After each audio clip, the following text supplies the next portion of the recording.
This morning on BRN, do cell phones cause brain cancer? Joining me now is Dr. Daniel Landau of the Medical University of South Carolina. Dr. Landau, so great to see you. Thanks for joining us this morning. Thank you so much, Jeff. I'm excited to be here. Yeah, and I think I really like this story because maybe it helps dispel some urban myths that are out there, maybe around cell phones and radiation and all those kind of things. You and the team actually did a lot of research around this.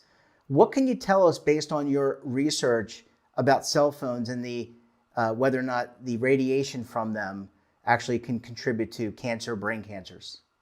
Absolutely.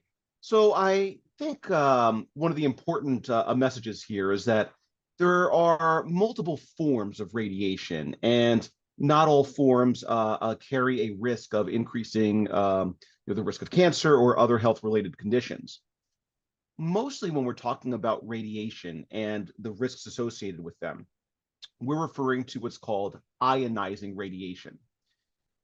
The difference of ionizing versus non-ionizing is that some forms of radiation can displace electrons, which can result in DNA damage. And at the core, cancer is a disease of broken DNA. So radiation that can lead to that electron displacement and break DNA is ultimately the type that's affiliated with cancer risk.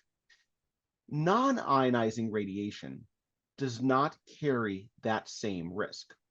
And cell phones utilize a form of non-ionizing radiation, mostly in the form of a radio frequency. So theoretically, we would not expect to see a major risk of cancer development from use of cell phones. But with any new technology, and cell phones are something that went into widespread use during the course of our lifetimes, it can take many years to see the long-term implications of anything that's new.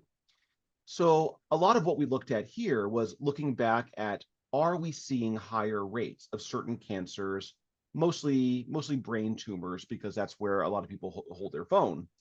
And we did not see higher rates emerge. So it offered us reassurance that that non-ionizing form of radiation that cell phones utilize are probably not increasing the risk of certain cancers. Yeah, and I look just as an aside. I remember in the 1980s, Gordon Gekko had that big phone. Remember that big phone he had in the movie Wall Street? Michael Douglas's character, and he put it up. I mean, that was a big phone, and I would suspect that if anything was going to happen, it might be from something like that. But doctor, you make a great point. We are surrounded. I mean, we have radiation coming through the Earth's atmosphere. A lot of it is shielded by the atmosphere. I'm not a scientist, but I've read enough to know that that's done. There's radiation when the astronauts went to the moon in the Van Allen belts. So and if you're around Wi-Fi, there's all sorts of things kind of floating in the air, in terms of radiation and data and whatnot, and that can have an effect. Are there some lessons here, even though we know from the research, and again, long term, you got to keep studying this. Are there things we should and shouldn't do with our phone? Like, for example, should we, I guess we shouldn't lay with the phone next to us in bed, perhaps. Are there things we should be doing? So, me personally, I do like to use a headset, hold the phone at a little bit of a distance, but that's not based on science. That's more based on personal preference. Not so much because of that theoretical cancer risk, but there are other concerns with very frequent use of cellular phones or holding them very close to us. For instance, people that sleep next to their phone, there's some studies that having the phone that close to you may disrupt your circadian rhythms and disrupt your ability to go in and out of what we call REM sleep. So there may be detrimental effects that are not cancer related, but can still impact us in other ways. Yeah, and probably also storing the phone on your body. You put the phone in your pocket, so theoretically that phone would be. I put it in my front pocket, I put it in my back pocket. I don't put it in my shirt pocket because it won't fit. But theoretically, if it's going to impact, if it could impact your brain, it would impact other areas of the body as well. So it's not just, putting the phone up here, it's putting the phone down here and here, et cetera. Absolutely. And I recall a few years ago that there was a theoretical concern about having phones in our pockets, and could that somehow affect fertility, because that's where some of the organs involved in procreation sit. But that's another fear that has not been founded. So it appears that, based on the radiation being non-ionizing and more radio frequency, that it's not causing that damage to DNA and causing the risks that we're discussing today.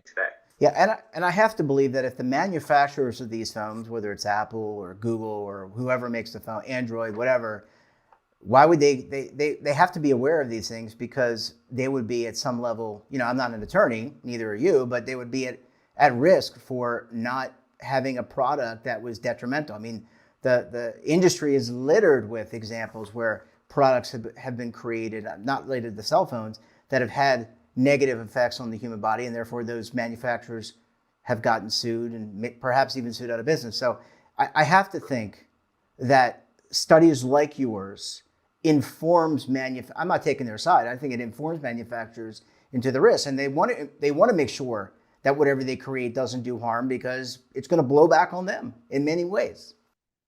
Yeah, I think that you're exactly right. And relatively recently in the news, there was a lot of news coming out about Roundup, about pesticides, and their risks of causing cancers like lymphomas. I imagine that cell phones, if they were shown to increase cancer risk, would fall into a similar category, where there could be legal implications, but just as importantly, humanistic implications. I don't think that these companies have any interest in harming their consumers. So understanding the risks and understanding what's happened over time is important for them as manufacturers, just as it is to us as consumers. Yeah, I mean, you boil it down into, you don't want to knock off your consumers, because then they won't be consumers. Then you have less consumers to buy your product. Doctor, just last question. How do you follow up on this research? You talked about testing the long-term implications of things like cell phones, radiation. What's next? Because in this study, there were quite a few people included. You did a lot of work. How do you follow up on this? There will be longer-term follow-ups. Sometimes we see things emerge with many more years of follow-up. However, I think that the results decently speak for themselves. One thing that we will probably look at as scientists is that despite it all being non-ionizing radiation, the frequencies do change from older models of cell phones to newer models of cell phones. So I think that there will still be some research to come, but I think these results were very reassuring and can offer us some comfort in knowing that we essentially can't live without cell phones, but we don't have to be excessively worried about that risk of cancer at this point. Yeah, I grew up with the fax machine. Went the way of the dodo. Now everything is done on a computer that is more powerful than the one that took us to the moon. That puts a lot in perspective. Dr. Landau, we're going to have to leave it there. Great research. Keep up the great work, and we look forward to having you back on the program again very soon. Thank you so much. Really appreciate your time. And don't forget to subscribe to our daily newsletter, The Morning Pulse, for all the news in one place. Details are at our website. We're back again tomorrow for another edition of BRN. Until then, I'm Jeff Snyder. Stay safe, keep on saving, and don't forget, roll with the changes.